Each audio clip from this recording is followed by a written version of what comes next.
Bonsoir, bienvenue au Reflet Médicis, merci pour votre présence en ce milieu d'été, cette fournaise, donc vous faites bien parce que ça climatisé. Et grâce à votre présence, eh bien, vous défendez un cinéma d'auteur en salle à essai et pour moi c'est extrêmement important puisque c'est ce genre de fréquentation qui permet la diversité et la pluralité du cinéma. Et donc vous avez le droit de voir des blockbusters, mais vous pouvez aussi soutenir ce type de cinématographie et surtout du cinéma de patrimoine ou de matrimoine. Moi je suis Célia, je promeux le cinéma coréen depuis 2011 via cinémacoréen.fr et j'accompagne tout simplement le site Kim Ji-woon distribué par The Jokers. Quand j'avais fait la présentation du Bon, la Brute et le Cinglé, je ne sais pas s'il y en a qui étaient déjà présents à cette présentation ici, parce que je vais aller vite sur Kim Ji-woon. J'ai fait une captation, vous pourrez retrouver la présentation de Kim sur la chaîne YouTube de cinémacoréen.fr, donc je vais aller vite sur lui.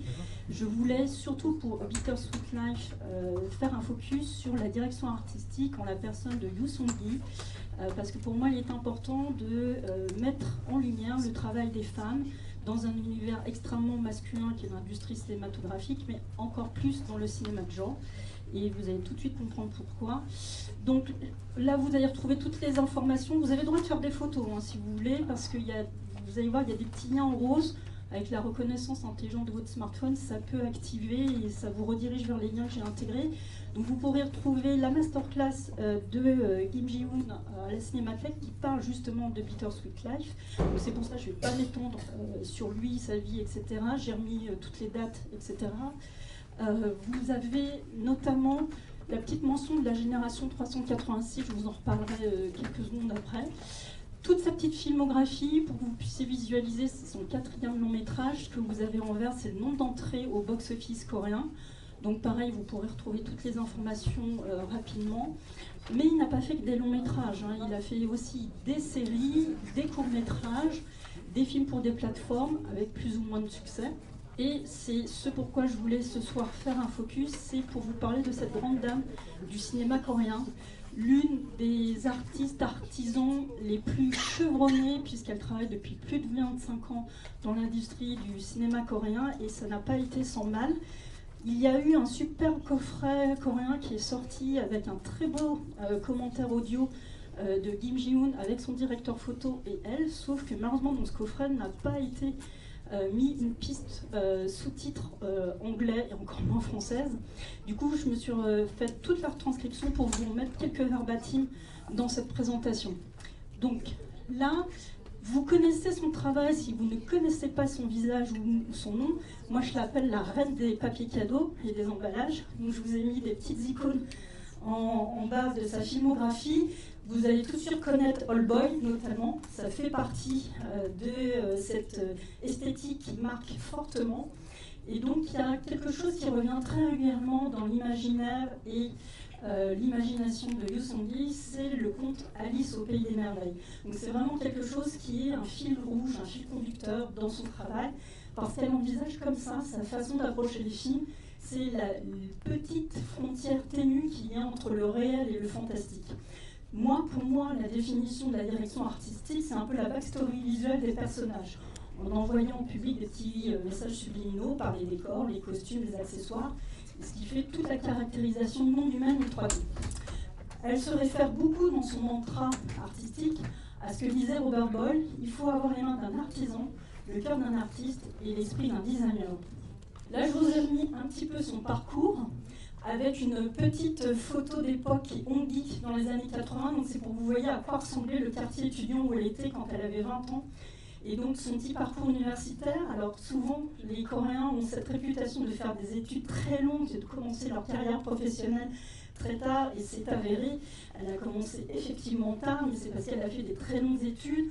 Elle avait commencé par la céramique et elle s'est rendue compte que l'idée de spatialisation dans cet art lui était insatisfaisante, donc elle a bifurqué en fait vers les arts visuels et en l'occurrence le cinéma. Elle s'est spécialisée en direction artistique et elle a été en fait sous le mentorat de Robert Boyle, dont je vous ai cité son mantra, et Henry Weinstein, qui ont été les directeurs artistiques notamment de Alfred Hitchcock et Clint Eastwood. Elle a fait une toute petite carrière aux États-Unis, une vingtaine de courts-métrages et 3 longs-métrages.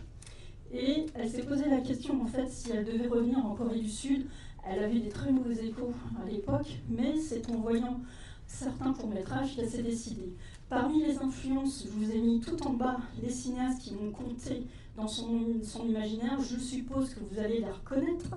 Et puis, quand même, pas que des cinéastes occidentaux, mais des cinéastes ou des directeurs artistiques asiatiques, bien évidemment. Donc, je ne sais pas si je dois vous les présenter, mais cette fameuse génération 386, ceux qui ont eu 20 ans dans les années 80, eh bien, c'est une toute nouvelle génération de cinéastes avec Bong Joon-ho, Yoo Sang-wan, Kim Ji-woon et Park Chan-wook. Ce sont des cinéastes qui ne cultivent plus la culture des salons privés où on décidait en fait des dossiers, des affaires, des projets autour de boissons, de repas et de jeunes filles. Eux, ce qui comptait, c'était leur art et le travail. Et elle a eu une chance de pouvoir être recommandée par Yoo Sang-wan, donc c'est le deuxième bonhomme qui est sur la photo, afin de lancer sa carrière. Mais juste avant, je vous disais que ce qui l'a motivé à retourner en Corée, après ses études aux États-Unis, c'est de voir les courts-métrages de Song Il-gun, Foie et Pommes de terre et Pique-nique, et elle a cherché à le démarcher, à le rencontrer. Donc elle avait envoyé son portfolio un peu partout à son retour, et il a accepté de la rencontrer. Ça n'a pas été une collaboration très très facile, mais c'est une femme. Là, je vous ai mis le lien vers l'article de Libération. C'est l'un des rares articles qu'il y ait sur cette grande dame en France. Donc c'est pourquoi je voulais vous le signaler, c'est parce qu'il y a très peu de presse qui l'a couverte, suite au prix Vulcain qu'elle a eu à Cannes. Donc en 25 ans de carrière, elle s'est fait une place dans l'industrie en montrant ce dont elle était capable, et elle a pu fonder notamment en 2006 son propre studio qui s'appelle Podo Design Studio. Et Podo en coréen ça veut dire raisin, et ça vient tout simplement de sa complicité avec Park Chan-wook, parce que c'est un grand amateur de vin. Et il disait, s'il existe un fruit capable de transporter les gens dans un monde fantastique, n'est-ce pas sans aucun doute le raisin? Voici sa contribution dans les œuvres. Donc il y a une œuvre dont elle ne parle pas beaucoup, qui est en fait un court-métrage qui fait partie d'un coffret d'un des plus grands cinéastes du cinéma coréen, qui s'appelle Park Hang-soo. Donc elle a un peu enlevé de sa filmographie. Elle considère que le premier long-métrage auquel elle a vraiment collaboré, c'est Flower Island, du réalisateur dont je viens de vous parler, Song Il-gun.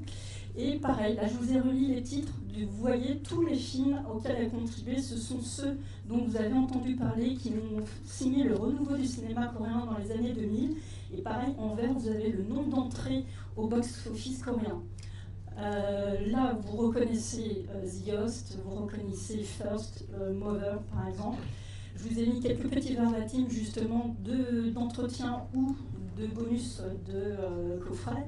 Et vous voyez, dans sa filmographie, il y a tous les registres possibles. Elle a fait autant dans la science-fiction, dans le film de guerre, dans le film d'époque, dans le drame et dans la romance. Donc c'est vraiment quelqu'un qui a pu suivre un peu toutes les tendances qui pouvaient se faire dans l'industrie du cinéma coréen.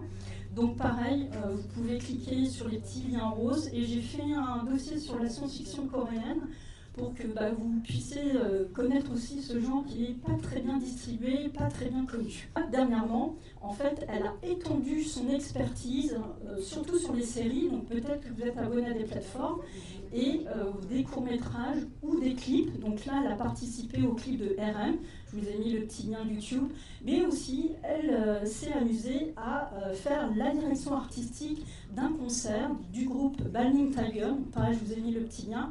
Et la dernière œuvre en date qu'on lui connaît, c'est bien évidemment Aucun autre choix de Park Chan-wook. Alors pour son approche, bien évidemment, ça a l'air évident, mais je le remets toujours, de toute façon. L'approche dans la direction artistique, c'est de l'imaginaire, de la sensibilité, de l'expérience qu'elles sont construites en 25 ans. Et son approche, c'est de faire énormément de recherches, pas mal de repérages, puis après, de partir sur la conception, et dès que c'est validé avec le cinéaste, et bien de passer à la réalisation des décors, des costumes, des accessoires, et de coordonner toutes les équipes qu'il y a autour. Là, pareil, je vous ai mis des petits verbatims de bonus ou d'entretien que j'ai trouvé un petit peu partout. Donc voilà, je vous ai mis aussi Yoo Sang-gi à tous les âges, pour que vous voyez, si jamais maintenant vous la reconnaissez, eh bien, que vous fassiez une idée de qui est cette grande dame. Sa méthode, eh bien, c'est de toujours lire le scénario plusieurs fois, de prendre des notes, et puis après de voir comment ça lui parle et de les faire valider par le cinéaste. Mais ce qui est très important pour elle, c'est que le cinéaste lui fasse confiance.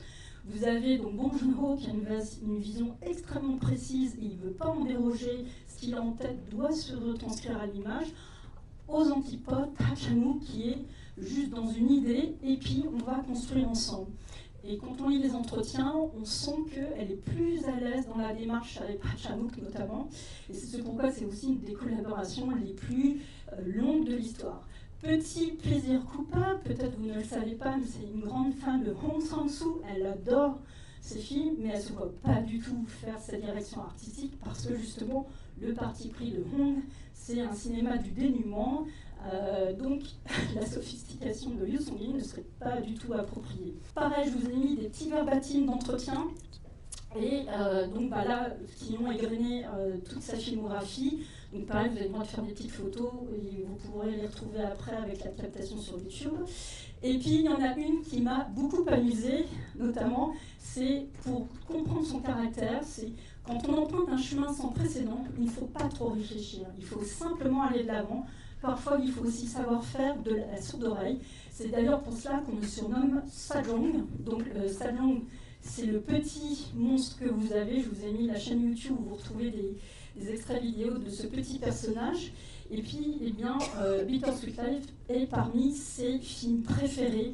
Donc pareil, vous pourrez retrouver sur son Instagram l'émotion qu'elle avait quand elle a su qu'en fait le film ressortait en version restaurée, elle ne l'avait pas revu depuis longtemps. Sans trop vous déflorer le film, vous allez retrouver des thèmes et des concepts qui sont assez forts, dont la binarité entre l'homme et la femme, le fait que la femme est symbole de liberté, que le protagoniste masculin est enfermé dans son monde, tout ce qui tient du visible et de l'inaccessibilité, je vais vous montrer des photos, et évidemment la fatalité. Donc là, je vous ai mis des palettes de couleurs qui sont liées à 3 univers qui ont été déclinés. Je ne vous les ai pas tous faits parce que je n'ai que 10 minutes et qu'il y a une séance après, mais je vous ai mis en fait des idées conceptuelles pour que vous voyez comment ont été travaillées sa vision et de ce qu'elle a validé avec Kim Ji-woon. Donc ça, ce sont les dessins préparatoires. Et puis avec toute son équipe, comment elle a mis en place, que ce soit du décor aux accessoires. Là, c'est pour vous montrer à quel point Issou, la jeune femme convoitée, est une personne qui est complètement en décalage du film de gangster, de ses uniques virils avec des flingues, et de voir qu'elle est dans un autre monde beaucoup plus riche, beaucoup plus libre, qu'elle a voyagé un peu partout dans le monde, ce qui n'est pas le cas de ces hommes qui sont restés dans leur propre univers. Le deuxième concept, c'est le bureau du reseller. Donc pareil, l'idée c'était de mettre en marge et en exergue la clandestinité et l'étrangeté. Et c'est Kim Ji-woon qui a eu l'idée de mettre ce canapé violet que vous voyez.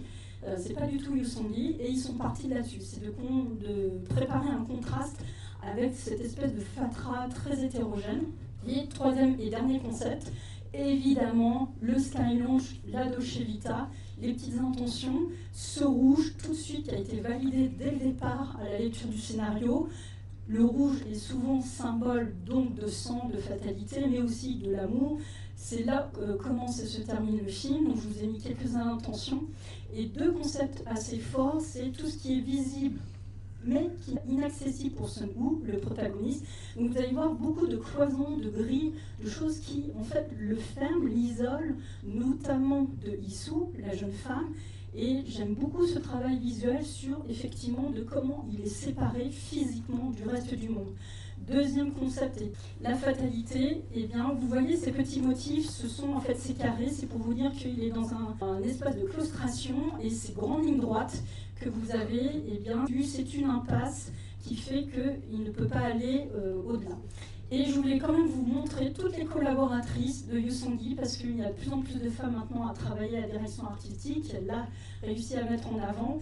Et donc pour elle, et bien comme elle l'a écrit, c'est un grand honneur que vous soyez là pour connaître son travail.